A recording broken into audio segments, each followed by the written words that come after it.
Por que o Mbappé está ignorando o Kanté? O Mbappé simplesmente está começando a ignorar o Kanté. Pelo o que está rolando na internet, isso está acontecendo após o Mbappé ter pedido para tirar a abraçadeira de capitão do Kanté, para que ele fosse o capitão, mesmo faltando apenas uns 10 minutos para acabar a partida e era somente um amistoso. Aparentemente o Kanté não gostou dessa atitude e desde então, depois disso, o Mbappé e o Kanté não estão mais se falando. E recentemente eles protagonizaram essa cena aqui, eles estão até se recusando a se cumprimentarem. E o Mbappé já tem fama de ser rachador de elenco e mimado. E o clima na seleção francesa vai ficando pesado.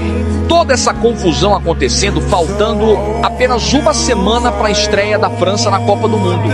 E aí, na sua opinião, quem tá certo nessa história? Mbappé ou Kanté?